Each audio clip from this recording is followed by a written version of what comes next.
টাকা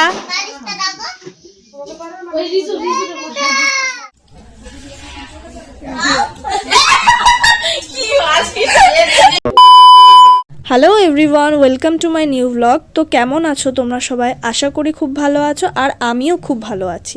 আজ সকাল সকাল আমি দিদি বাড়িতে চলে এসেছি, কারণ আমার দিদি প্রেগনেন্ট। এটা হয়তো তোমরা কেউই জানো না, তাই আজই আমি তোমাদের সকলকে এই খুশির খবরটা জানিয়ে দিচ্ছি যে আমার দিদি প্রেগনেন্ট, আর আমার দিদির এখন 7 মাস চলছে।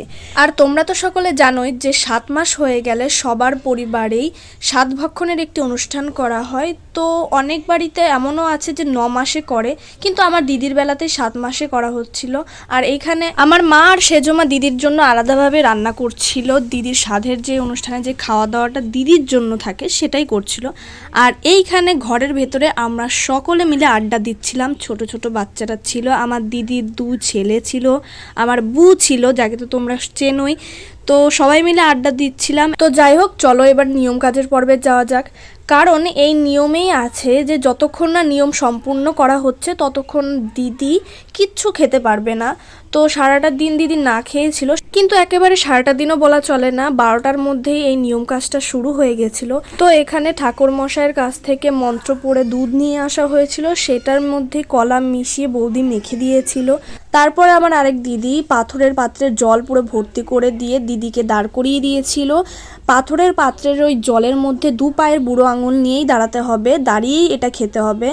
আর এটা হচ্ছে কলা পাতায় করে খেতে হবে, সেটাই সবাই দিদিকে বুঝিয়ে বলছিল যে কিভাবে ধরে কিভাবে খেতে হবে। তো নিয়ম তো আছেই, কিন্তু নিয়মের সঙ্গে সঙ্গে আমরা সকলে মিলে খুবই মজা করেছিলাম সেই দিনটাতে। আর সবচেয়ে বড় কথা, সেই দিনটা বলে তো কোনো কথা নেই, আমার দিদি যেদিন থেকে প্রেগনেন্ট হয়েছে, যেদিন থেকে আমি জানতে পেরেছি বা আমার পরিবারের সকলে জানতে পেরেছে যে আমার দিদি প্রেগনেন্ট, ঠিক সেদিন থেকে আজ পর্যন্ত আমাদের কাছে প্রত্যেকটা দিনই খুবই খুশির, খুবই আগ্রহজনক, খুব আশা করা এক একটা দিন যে কবে সেই দিনটা আসবে যেদিন আমাদের মধ্যে আরেকজন সদস্য, ছোট্ট একটা সদস্য চলে আসবে। তো আমরা তো অপেক্ষায় আছি, আর এই অপেক্ষাও বেশি দিনের না, খুব তাড়াতাড়ি সেই দিনটা চলে আসবে। আর সব কিছু তোমাদের সবাইকে সময় মতো জানিয়েও দেব। তো যাই হোক, দিদি এখানে দুধ পোড়াটা খাচ্ছে, আর এরপরে সবাই রেডিও হবে। A few moments later. তো এখন আস্তে আস্তে সবাই রেডি হতেও শুরু করে দিয়েছে, আর আমি আর আমার দিদি অনেকক্ষণ আগেই রেডি হয়ে নিয়েছিলাম। আর এখন সাজগোজ করছে হচ্ছে আমার 2 বৌদি। আর আমার দিদি কেমন সাজলো চলো সেটা দেখো।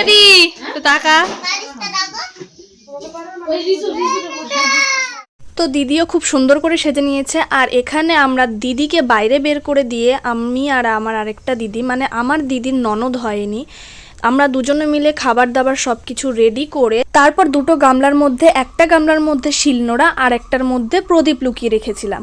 আর এই নিয়মটা হয়তো তোমরা সবাই জানো যে সাধের মধ্যে 2টো গামলার নিচে এই 2টো জিনিস লুকানো হয়, আর যার স্বাদ থাকে সে যে কোনো একটা উল্টে দেখে। তো শিলনোড়াটা হচ্ছে ছেলে আর প্রদীপটাকে মেয়ে মানা হয়। আমার দিদি গিয়ে যে কোনো একটা প্রথমে তুলবে, সেটার থেকে যেটা বেরোবে সেটা থেকেই সবাই মানবে বা জাস্ট কথার কথা ধরে নেবে যে ছেলে হবে কি মেয়ে হবে। তো আমার দিদি গিয়ে সোজা নমস্কার করেই ছোট গামলাটা উল্টেছিল, আর সেটা থেকে শিলনোড়া বেরিয়েছিল। তাই আমার দিদির ননদ এসেই চাদরে তুলে নিয়ে সবার কোলে কোলে ঘোরাচ্ছিল। এটা আসল কথা মজার জন্যই করা হয়, এটা থেকে তো কোনোভাবেই বোঝা সম্ভব না যে ছেলে হবে না মেয়ে হবে। আমাদের কাছে সেটা কোনো ব্যাপারই না, ছেলেই হোক বা মেয়েই হোক, যাই হোক না কেন, সুস্থ হলেই আমরা খুশি। তো আমার দিদি পরে প্রদীপটাও উল্টে দেখেছিল। এইদিকে তো নতুন সদস্য কোলই ছাড়ছে না, সবার কোলে কোলে ঘুরে বেড়াচ্ছে। আমার মাসির কোলে আছে এখন, আমার মেঝো মাসির কোলে। কোলে কোলে ঘোরার যে কম পড়বেই না আমাদের নতুন সদস্যের, সেটা এখন থেকেই বোঝা যাচ্ছে। পরের তো দিন আসবেই। এখন আমার মাসির কোল ছেড়ে সোজা আসবে আমাদের বৌদির কোলে। আর বৌদির তো দেখো খুশি আর ধরছেই না, মামি হওয়ার খুশি এতটাই আর ধরে রাখতে পারছে না। তো বৌদি আবার সোজা চলে গেল আমার সেজমার কাছে, এখন সেজমার কোলে দেবে। এইদিকে আমার সেজমা মা সবাই বাইরেই ছিল বসে, কারণ ওনাদের ভেতরে আসা যাবে না। আমার দিদির সাথ যেহেতু, তো মায়েরা দেখে না, সেটাই হচ্ছিল, মা বাইরেই ছিল। তো আমার সেজমা তার জন্য কোলে করে নিয়ে বাইরেও চলে গেছিল, বাইরে গিয়ে সোজা মায়ের কোলে দিল। সবার খুশিটা জাস্ট দেখো, সবাই প্রচুর খুশি হয়েছিল আর খুবই আনন্দ করছিল। তো যাই হোক, এবার আশীর্বাদ করার সময় চলে এসছে। এখানে আমার দিদির ঠাকুমা শাশুড়ি, ওনাকে দিয়েই আশীর্বাদটা শুরু করা হয়েছে। ওনার আশীর্বাদ করার পরে আমার মা আশীর্বাদ করবেন। যেহেতু বাড়িতে অনেক লোকজন আছে, যার জন্য আশীর্বাদের পর্ব শেষ হতেও অনেকটা টাইম লাগবে। অনেকেই আছে যারা দিদিকে আশীর্বাদ করবেন। এখন তো আমার মা আশীর্বাদ করছে, কিন্তু একটু পরে মায়ের আশীর্বাদও কমপ্লিট হয়ে যাওয়ার পরে আরও 2-3 জন আছেন যারা আশীর্বাদ করবেন আমার দিদিকে।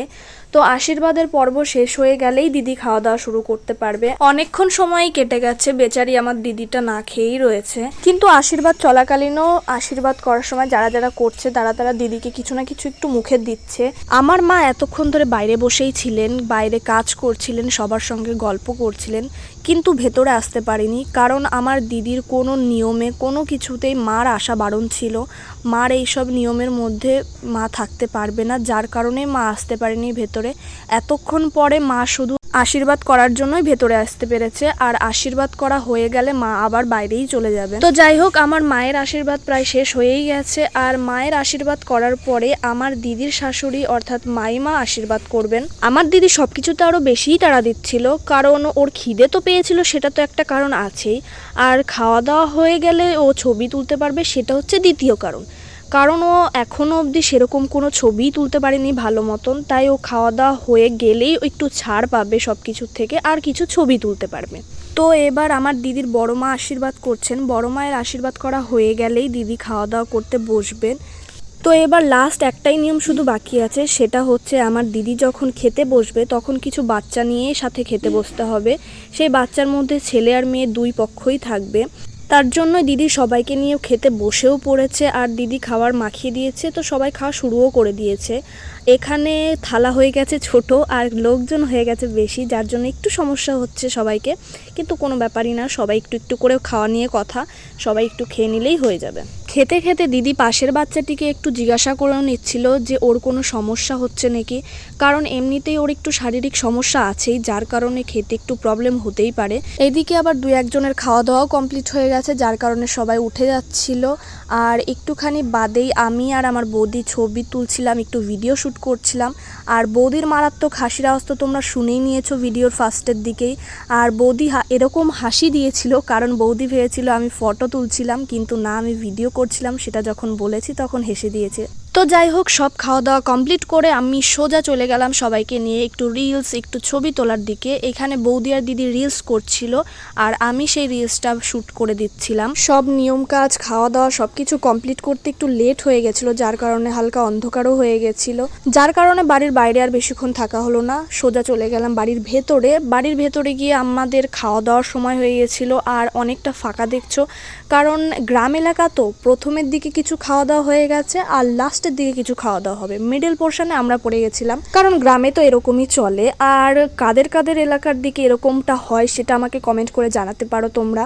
তো যাই হোক, বেশি কথা না বলে ভাবলাম যে খেতে বসে পড়ি, কিন্তু না, আমার এই যে মাসির ছেলে মেয়ে, আমার দিদির দুষ্টু ছেলে, দুষ্টু বলবো না, খুবই ভালো, একটু দুষ্টুমি করছিল আমার সঙ্গে। এদের উচ্চিংড়ে পানাগুলো কম ছিল না, যার কারণে আমার খেতে বসতে আর একটু লেট হয়ে যাচ্ছিলো। তো যাই হোক, আমি ওদেরকে ইগনোর তো করতেই পারবো না, কারণ পরে যদি কোনো কনসিকোয়েন্সেস ফেস করতে হয় আমাকেই করতে হবে। তো আমি খেতে বসে পড়েছি। এই যে পাশে হচ্ছে আমার উর্মি ভাইজি, আমার দাদার মেয়ে। তো সবাই মিলে খাওয়া দাওয়া কমপ্লিট করে ঘরের ভিতরে এসেছি, আর শুরু হয়ে গেছে আবার এদের ফাজলামি। সব বাদরগুলো এক জায়গায় হলে এই হয়, ফাজলামি হয় শুধু। আর এই দেখো, ওরে বাবা কি পোজ মারছে, একদম নায়ক। আর এরা হচ্ছে সব আমার দাদাদের রত্ন, আর ওই যে পেছনে হচ্ছে বড় রত্ন আমার দাদার, মানে আমার বৌদি, যাকে তোমরা প্রায় আমার সব ভিডিওতেই দেখতে পারো। আর শুরু হয়ে গেছে আবার এদের রিলস ভিডিও, মানে কি বলবো, না কিচ্ছু বলার নেই, করুক, আরো রিলস করুক। আর এদের রিলস বানানো মানে একটা গানকে 10 বার শুনবে, সেটাকে 10 বার রিপিট করবে, ফার্স্ট টেকে হবে না, সেকেন্ড টেকে হবে না, 10 বার লাগবে টাইম, মানে পুরো মাথাটা আমারও খারাপ হয়ে যায়। তো আমি চাই না তোমাদের মাথাটাও এই জিনিসটা দেখে খারাপ হোক। তোমাদের ভিডিওটা ভালো লেগে থাকলে অবশ্যই লাইক, কমেন্ট, সাবস্ক্রাইব সব করে দিও। তোমাদের সঙ্গে আবার দেখা হবে নেক্সট ভিডিওতে। টাটা।